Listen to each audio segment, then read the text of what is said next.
बाद बड़ी खबर से राहत कैंप ने इतिहास रच दिया है। आज महंगाई राहत कैंप के 20 दिन पूरे हो चुके हैं और अब तक 89 लाख परिवार लाभान्वित हो चुके हैं, जबकि 4 करोड़ 6 लाख गारंटी कार्ड वितरित किए गए हैं।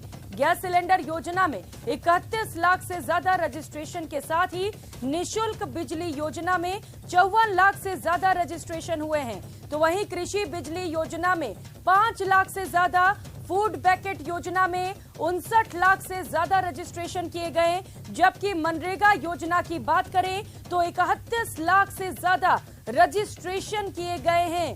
तो लगातार रजिस्ट्रेशन रिकॉर्ड तोड़ते चले जा रहे हैं और 4 करोड़ 6 लाख गारंटी कार्ड अब तक वितरित किए जा चुके हैं।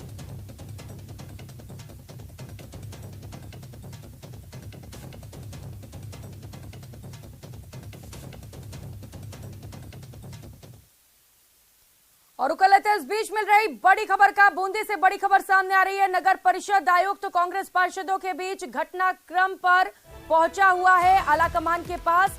पार्षदों पर मुकदमे, गिरफ्तारी को लेकर खड़गे से पार्षदों ने मुलाकात की है। पार्षदों ने मामले के बारे में आलाकमान को अवगत कराया है। बूंदी नगर परिषद के कई चर्चित मामलों की जानकारी दी गई। बेशकीमती भूमि बेचने सहित कई मामलों की फाइल भी सौंपी गई है। खड़गे ने मामले को लेकर सुनवाई और कार्रवाई का भी आश्वासन दिया है। तो कई पार्षद मल्लिकार्जुन खड़गे के पास पहुंचे हैं। तस्वीरें उस दौरान की आप देख पा रहे हैं। आलाकमान के पास कांग्रेस पार्षदों के पहुंचने के मामले से जुड़ी इस वक्त की बड़ी खबर आपको बता रहे हैं। चैन सिंह सहयोगी हमारे साथ जुड़ चुके हैं। चैन सिंह, कौन कौन से मामले जिन्हें लेकर पार्षदों को खड़गे के पास पहुंचना पड़ गया?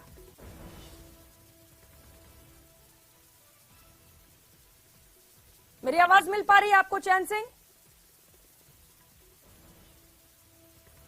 शायद सहयोगी से संपर्क नहीं हो पा रहा है, फिर से कोशिश करेंगे। पार्षदों ने मल्लिकार्जुन खड़गे से मुलाकात की है। बूंदी नगर परिषद के कई चर्चित मामलों को लेकर एक ज्ञापन सौंपा गया है और इसके साथ साथ सुनवाई की मांग की गई है। आलाकमान से उन्हें कार्रवाई की भी उम्मीद है। तो मल्लिकार्जुन खड़गे ने सभी पार्षदों की बातचीत को सुना है और उन्होंने आश्वासन भी दिया है कि कार्रवाई की जाएगी। चैन सिंह सहयोगी हमारे साथ जुड़ चुके हैं। चैन सिंह, क्या है ये पूरा मामला? कौन कौन सी शिकायतें लेकर गए हैं पार्षद खड़गे के पास?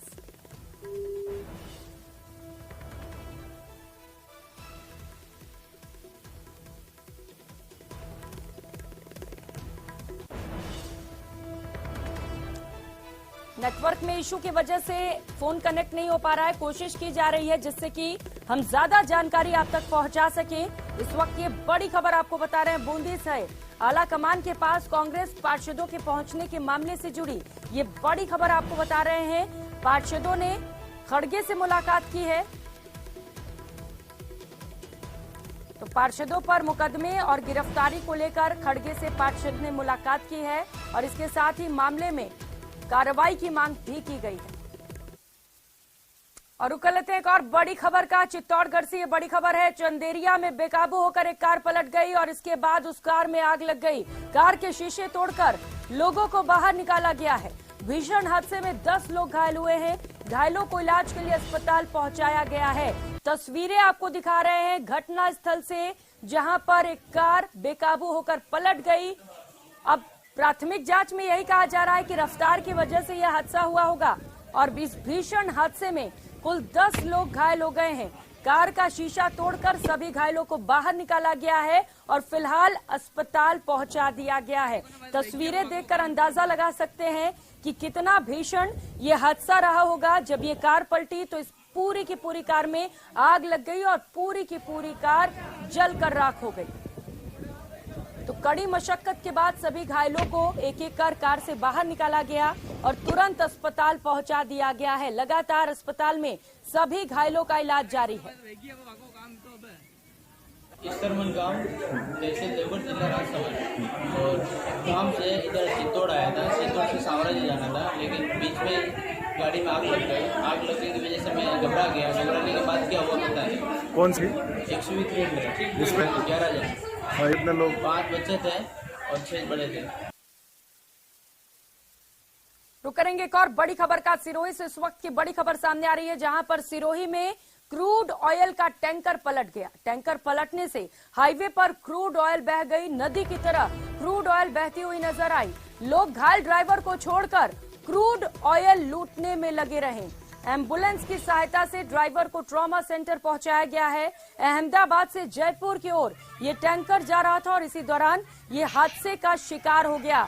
लेकिन ये बेहद शर्मनाक, जब लोग ड्राइवर की जान बचाने की बजाय क्रूड ऑयल लूटते हुए नजर आए। लोगों में होड़ मच गई, हाथों में जो भी मिला लेकर वहां पर पहुंच गए और क्रूड ऑयल लूटते हुए नजर आए। हालांकि यहां पर बड़ा हादसा भी हो सकता था, क्योंकि ज्वलनशील पदार्थ है, टैंकर पलटा हुआ, ऐसे में कभी भी बड़ा हादसा हो सकता था। लेकिन न ड्राइवर के जान की परवाह, न खुद के जान की परवाह, बस होड़ थी लोगों में ज्यादा से ज्यादा तेल लूट लेने की। हालांकि आपको बता दें कि ड्राइवर का रेस्क्यू कर उसे फिलहाल अस्पताल पहुंचा दिया गया है, जहां पर लगातार ड्राइवर का इलाज जारी है। लेकिन ये तस्वीर आप देख पा रहे हैं, जहां पर एक क्रूड ऑयल से भरा टैंकर पलटा और उसके बाद बड़ी संख्या में लोग वहां पर तेल लूटने के लिए पहुंच गए।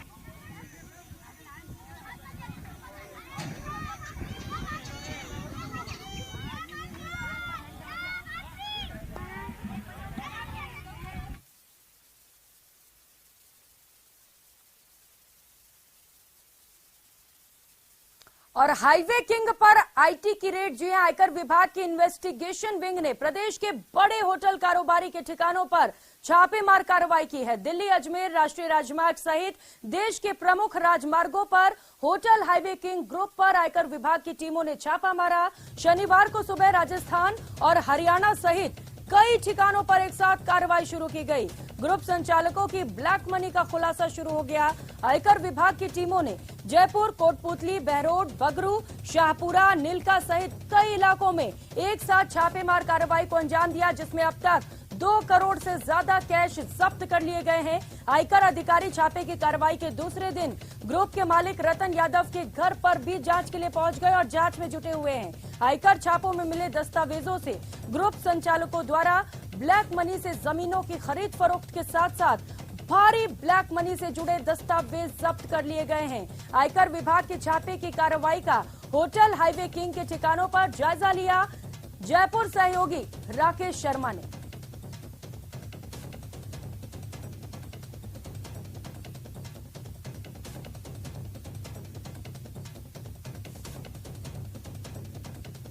आयकर विभाग की इन्वेस्टिगेशन विंग के द्वारा होटल हाईवे किंग ग्रुप पर छापे की कार्रवाई की है। इस वक्त हम दिल्ली अजमेर हाईवे पर खड़े हैं। हम आपको दिखा सकते हैं कि यह दिल्ली अजमेर हाईवे है और इस दिल्ली अजमेर हाईवे पर स्थित है एक होटल हाईवे किंग। ऐसे ही लगभग 1 दर्जन से ज्यादा प्रेमाइसेज हैं जहां पर आयकर विभाग की टीमों ने इस ग्रुप पर छापे की कार्रवाई शुरू की है। सबसे बड़ी बात यह है कि इस ग्रुप के द्वारा जो अब तक का कारोबार किया गया है उसमें बहुत बड़े पैमाने पर ब्लैक मनी के निवेश करने के दस्तावेज आयकर विभाग के हाथ लगे हैं। अब तक 2 करोड़ से ज्यादा की ब्लैक मनी को आयकर विभाग ने जब्त किया है, जबकि कई लॉकर और बैंक खाते और बेशकीमती सोना भी पकड़ा गया है। यहाँ सबसे बड़ा जो अवैध कारोबार सामने आ रहा है, इसमें पूरे ग्रुप में जो है ब्लैक मनी से कारोबार करने के सबूत आयकर विभाग के हाथ लगे हैं, जिसमें चाहे कर्मचारियों को वेतन देने की बात हो वो ब्लैक मनी में दी जाती है, या इनके निर्माण कार्य जो किया जाता है वो भी ब्लैक मनी से किया जाता है। आयकर विभाग की जांच में ये खुलासा हुआ है कि इस ग्रुप के द्वारा बड़े पैमाने पर हाईवे पर जमीनें खरीदी गई हैं और जो जमीनें खरीदी गई हैं उसमें कैश का लेन देन हुआ है, यानी इनमें इस्तेमाल जो हुआ है वो ब्लैक मनी का हुआ है। आयकर विभाग के अधिकारी अब इन तमाम दस्तावेजों को खंगाल रहे हैं। साथ ही ऐसे लोग जिन्होंने ब्लैक मनी में जमीनें बेची हैं और ब्लैक मनी इस ग्रुप के द्वारा ली हैं, उनको भी आयकर विभाग के अधिकारी तलब करेंगे और उनसे पूछताछ होगी, क्योंकि जितने बड़े पैमाने पर ब्लैक मनी का इस्तेमाल हुआ है उतना शायद संभवतः आयकर विभाग के छापे की कार्रवाई में अभी तक जानकारी में नहीं आया है। अब दस्तावेजों की जांच की जा रही है और आयकर विभाग इस ग्रुप पर जो ब्लैक मनी किससे कारोबार करने के साथ साथ इस ग्रुप से जुड़े जो दूसरे लोग हैं उन पर भी विधिवत कार्रवाई कर सकता है। कैमरा पर्सन दिलीप चेची के साथ राकेश शर्मा, न्यूज 18 राजस्थान, जयपुर। और खबरों में आगे बढ़ते हुए कोटा से खबर है, रामपुरा सब्जी मंडी में चाकूबाजी से सनसनी फैल गई। सब्जी बेचने वाले एक युवक पर पुरानी रंजिश को लेकर 2 से 3 बदमाशों ने चाकू से ताबड़तोड़ हमला कर दिया। इसके बाद दोनों पक्षों से चाकूबाजी हुई। चाकूबाजी में दोनों पक्षों से 2 लोग घायल हो गए। घायल युवक इरफान को MBS अस्पताल में भर्ती कराया गया, जबकि दूसरे पक्ष के एक अन्य नाबालिग भी वारदात में घायल हुआ है। पुरानी रंजिश को लेकर चाकूबाजी की वारदात को अंजाम दिया गया। दोनों पक्षों की ओर से मामला दर्ज किया गया है और फिलहाल मकबरा थाना पुलिस पूरे मामले को लेकर जांच कर रही है। तीनों ना है और पीछे से मेरा चाकू मारना शुरू कर दिया। मैं सब्जी बेच रहा था, मेरा कोई लेना देना नहीं, मेरी कोई लड़ाई नहीं। आए तो उन्होंने चाकू काबर दो पीछे पीठ पर चाकू। कहाँ पर सब्जी कहाँ पर? चेस्ट पे है, 2 चेस्ट पे, 1 शोल्डर। कोचिंग नगरी में चाकूबाजी की वारदातें लगातार बढ़ती जा रही हैं। सब्जी मंडी इलाके में पुरानी रंजिश को लेकर 2 पक्षों में चाकूबाजी हो गई। चाकूबाजी में एक नाबालिग सहित 2 लोग घायल हो गए। दोनों घायलों को अस्पताल में भर्ती करवाया गया है। लगातार हो रही चाकूबाजी की वारदातों के बाद पुलिस के अपराध नियंत्रण के दाव पर कई बड़े सवाल खड़े हो रहे हैं। फिलहाल मकबरा थाना पुलिस पूरे मामले की जांच कर रही है। उधर बीकानेर से एक ऐसी खबर सामने आई है जहां पर राजस्व अधिशासी अधिकारी के परीक्षा में नकल के नए पैटर्न का पुलिस ने खुलासा किया है। बालों में विग पहनकर नकल का अनोखा खेल देखने को मिला। दूसरी पारी के दौरान पुलिस ने 2 परीक्षार्थियों को डिटेन किया। दोनों परीक्षार्थी बालों में विग पहनकर आए थे और विग में ब्लूटूथ डिवाइस, इसके साथ ही मदरबोर्ड और सिम भी लगे हुए थे।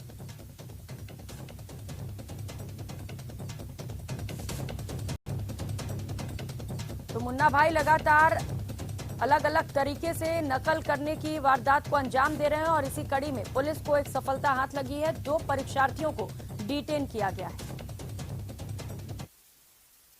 खबर बीकानेर से है। रेलवे स्टेशन के पास बने सिग्नल विभाग के बाड़े से सामान चोरी करने वाले युवकों की करतूत सीसीटीवी में कैद हो गई। इसके बाद हरकत में आई रेलवे पुलिस ने चोरी करने वाले 2 आरोपियों को गिरफ्तार कर लिया। उप निरीक्षक सुनील कुमार के नेतृत्व में टीम ने चोरों की निशानदेही पर चोरी का सामान खरीदने वाले कबाड़ी को भी गिरफ्तार कर चोरी का सामान बरामद किया है। तीनों आरोपियों पर रेल संपत्ति चोरी करने का मामला दर्ज किया गया है। कबाड़ी वाले के खिलाफ बीकानेर जिले के कई थानों में आपराधिक मामले दर्ज हैं और रेल संपत्ति चोरी के मामले भी पहले से दर्ज किए गए हैं।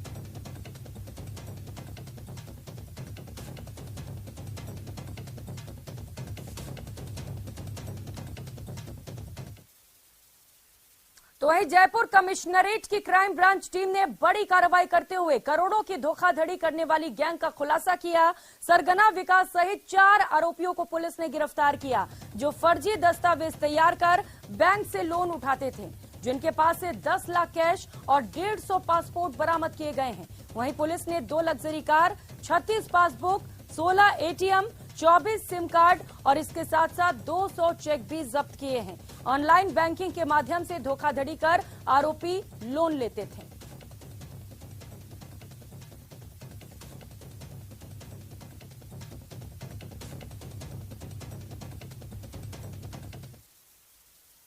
और खबर टोंक से है, जहां पर पालड़ा गांव में एक 4 साल की मासूम को जंगली जानवर ने शिकार बना डाला। दरअसल ये घटना 28 अप्रैल की है, लेकिन इसका पता तब चला जब एक महिला पर जंगली जानवर ने हमला किया। जब महिला को अस्पताल में भर्ती कराया गया तो पता चला कि 28 अप्रैल को जंगली जानवर ने 4 साल की मासूम को अपना शिकार बनाया था। उस समय जब मासूम अपने घर में सो रही थी एक ईंट भट्टे में, लेकिन उस समय ईंट भट्टे के मालिक ने इसकी खबर किसी को नहीं दी।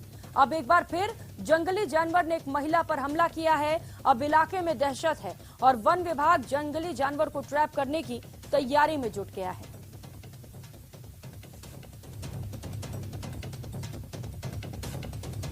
से बात हुई तो उन्होंने बताया कि रात में हमने उस बच्ची को ढूंढा तो मिली नहीं, फिर सुबह लगभग 4-5 बजे मिली थी। उसके बाद उन्होंने कहीं भी सूचना नहीं की। बाकी अभी ये सूचना की तो वहाँ पे गए मौके पे, तो वहाँ पे किसी जंगली जानवर के निशानात तो नहीं मिले। बाकी अज्ञात उच्च अधिकारियों को हमने इसकी सूचना कर दी। नहीं, अभी अज्ञात है, कुछ भी नहीं मिला, क्योंकि 15-20 दिन पुरानी घटना है, तो ऐसा कुछ मिला नहीं। बाकी वो बता रहे हैं कि यहाँ पे रात में जानवर आता है, तो हम आज रात को हमारी टीम वहीं पे जाएगी और वहाँ निगरानी करेगी पूरी। सोने के बाद में बच्चे को उठा कर लेके वहीं पर खा लिया बच्चे को। अब खाने के बाद उठा ले जाके झाड़ी के पास 40 के करीब फुट होगी जगह, इतनी दूर जाके उसे डाल दिया। तब शाम को ढूंढा रात में 3 बजे के टाइम, तो वहीं पड़ी मिली और हम लोगों ने देखा, फिर वैसे उठा के ले आए उसे घर पे। और अब खबर श्री गंगानगर से, जहां पर बीएसएफ ने एक हेरोइन तस्कर को गिरफ्तार कर लिया। दरअसल हेरोइन की तस्करी के पंजाब से 3 तस्कर बॉर्डर एरिया में घूम रहे थे। बीएसएफ जवानों को जैसे ही इस बात की सूचना मिली तो उन्होंने नाकाबंदी कर एक को दबोच लिया, जबकि 2 तस्कर फरार हो गए। दोनों की तलाश के लिए जवान लगातार अलग अलग इलाकों में दबिश दे रहे थे। जानकारी के मुताबिक बीएसएफ जवानों को सूचना मिली थी 34 PS गांव के पास 3 संदिग्ध घूम रहे हैं, जिस पर सीमा सुरक्षा बल के जवानों के द्वारा एक तस्कर को दबोच लिया गया। आरोपी के कब्जे से एक मोबाइल फोन भी बरामद हुआ है, जिसकी जांच की जा रही है।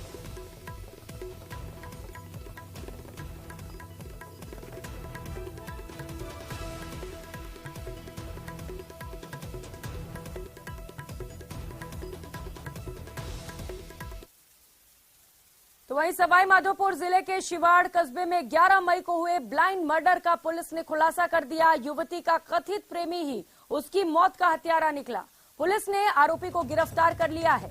इस मामले में पुलिस ने आरोपी अजय को गिरफ्तार किया है। शुरुआती जांच में पुलिस प्रेम प्रसंग का मामला मान रही है। पुलिस आरोपी से कड़ाई से पूछताछ करने में जुटी है।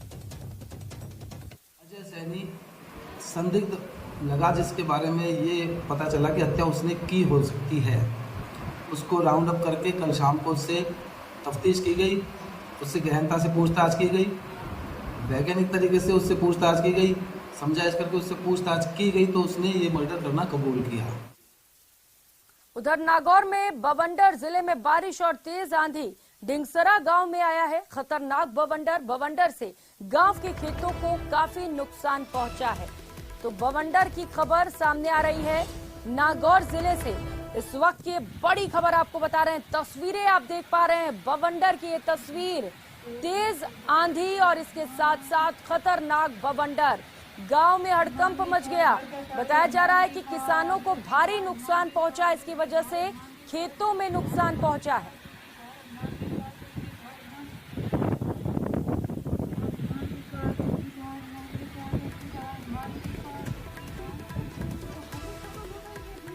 तो ये तस्वीरें कैमरे में कैद हुई हैं जो इस वक्त आप देख पा रहे हैं। बवंडर से गांव में दहशत है। बताया जा रहा है कि खेतों में भी काफी नुकसान हुआ है। नागौर से ये बड़ी खबर आपको बता रहे हैं, जहां पर तेज अंधड़ के साथ बवंडर देखने को मिला है।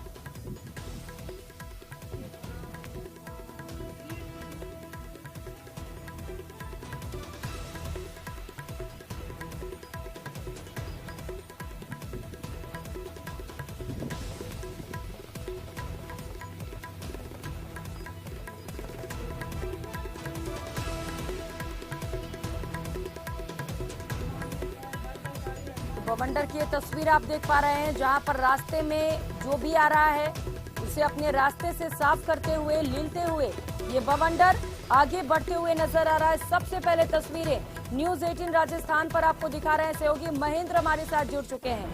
महेंद्र, बवंडर की हम तस्वीर देख पा रहे हैं, क्या आगे अलर्ट जारी किया गया है मौसम विभाग की ओर से? और इसके साथ ही ये भी बताइएगा कि खेतों में कितना नुकसान पहुंचा है। देखिए, मौसम विभाग ने आज बारिश और अंधड़ की चेतावनी भी दी थी और शाम होते होते ये हालात बन गए। ये जो वीडियो है ये नागौर जिले के ढिंगसरा गांव का है, जहां पर जो अंधड़ इस तरह से आया है और इस अंधड़ के कारण जो खेतों में जो बाढ़ें पड़ी हुई थी, जो खेत लोगों ने संभाल रखे थे उसमें काफी नुकसान हुआ है। क्योंकि जो ग्रामीण बेल्ट है यहाँ लोगों ने अपने खेतों के पक्की दीवारें नहीं कर रखी है, जो कच्ची बाढ़ बना रखी है, ये बाढ़ें उड़ गई है। ये नुकसान इस दौर में हुआ है। कुछ लोगों के जो फसलों का जो कचरा है वो भी खेतों में ही जमा रहता है, जो पशुओं का चारा होता है, उसे भी काफी नुकसान इसमें पहुंचा है। क्योंकि तेज अंधड़ के कारण जो चारा है वो हवा में उड़ गया है। और इस अंधड़ के अलावा नागौर जिले के कई क्षेत्र है जहाँ अच्छी खासी बारिश का दौर भी अभी इस समय चल रहा है। जी बिल्कुल महेंद्र, यानी कि कुल मिलाकर किसानों को भारी नुकसान पहुंचा इस बवंडर की वजह से। बहुत शुक्रिया आपका तमाम अपडेट्स के लिए। और बात बूंदी की, जहां पर अपराधियों में भय और आमजन में विश्वास कायम करने के लिए जिला पुलिस द्वारा ऑपरेशन व्रज के तहत लगातार कार्रवाई की जा रही है और कार्रवाई करते हुए 200 से अधिक आपराधिक प्रवृत्ति के लोगों को गिरफ्तार किया गया है, जिसमें अपराधियों में हड़कंप मचा हुआ है। इस दौरान आईजी के निर्देश पर जिले में अपराधियों के विरुद्ध चलाए गए विशेष अभियान के तहत पुलिस ने अपराधियों की धरपकड़ की। एसपी ने बताया कि अभियान के तहत अपराधियों के विरुद्ध धरपकड़ की कार्रवाई करते हुए बड़े बदमाशों को भी दबोचा गया है। बदमाशों को न्यायालय में पेश कर जेल भिजवाया जाएगा। साथ ही ये भी कहा गया कि इस तरह की कार्रवाई आगे भी जारी रहेगी।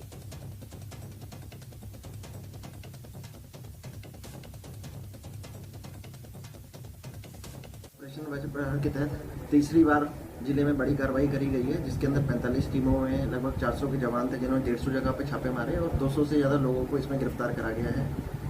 इसमें लूट, नकबजनी, चोरी, डकैती के वांछित अपराधी या पहले जिनको पकड़ा गया है। और अब बात अलवर की, जहां पर नेशनल हाईवे पर गौ तस्करी की घटनाएं रुकने का नाम नहीं ले रही। ताजा मामला अलवर दिल्ली मुंबई एक्सप्रेसवे से आया है। जानकारी के अनुसार बीती रात एक गौरक्षक दल को सूचना मिली थी कि पिनान गांव से गौवंश से भरी गाड़ी दिल्ली मुंबई एक्सप्रेसवे हाईवे से गुजर रही है। इसके बाद गौरक्षक दल के सदस्यों ने पुलिस को इसकी सूचना दी। पुलिस की टीम ने नाकाबंदी कर दी। इस दौरान तस्करों ने पुलिस की टीम पर भी फायरिंग की। तकरीबन 50 किलोमीटर तक गौ तस्करों का पीछा किया गया। इस दौरान पुलिस ने एक तस्कर को दबोच लिया, जबकि 2 फरार हो गए। गोरक्षक और क्यूआरटी दोनों उसका पीछा करते रहे, लेकिन वो जब तक हरियाणा में घुस चुके थे, उसके बाद में हमने उनको हरियाणा सीआईए को फोन किया। और बात पोखरण की, जहां पर नोक थाना क्षेत्र में किसान ने थाने के सामने झाड़ियों में कीटनाशक दवाई पीकर आत्महत्या कर ली, जिससे हड़कंप मच गया। दुकानदारों ने शव मिलने की सूचना पुलिस को दी, जिस पर पुलिस भी मौके पर पहुंची और शव को अस्पताल की मोर्चरी में रखकर परिजनों को सौंप दिया। परिजनों ने थाने के आगे धरना देकर पुलिस से कठोर कार्रवाई करने की मांग की। परिजनों ने पड़ोसियों पर मानसिक रूप से परेशान करने के गंभीर आरोप लगाए। वहीं पुलिस द्वारा सुनवाई नहीं करने का भी आरोप लगाया गया है। वहीं अब पुलिस परिजनों के बयान लेकर पूरे मामले पर जांच में जुटी है। मीटिंग बुलाई और पंचायत स्तर पर की, तहसील स्तर पर की और थाने आए, कचहरी आए, किसी की स्थिति बनी और नोक थाने आए। उन्होंने नोक थाने में आके गुहार लगाई, पर नोक थाने के प्रशासन ने कोई कार्रवाई नहीं की। और उकलते इस बीच मिल रही एक और बड़ी खबर का। जैसलमेर से ये बड़ी खबर है, जहां पर दबंगई देखने को मिली है। शहर के एक ई मित्र सेंटर में दबंगों ने जमकर मारपीट की है।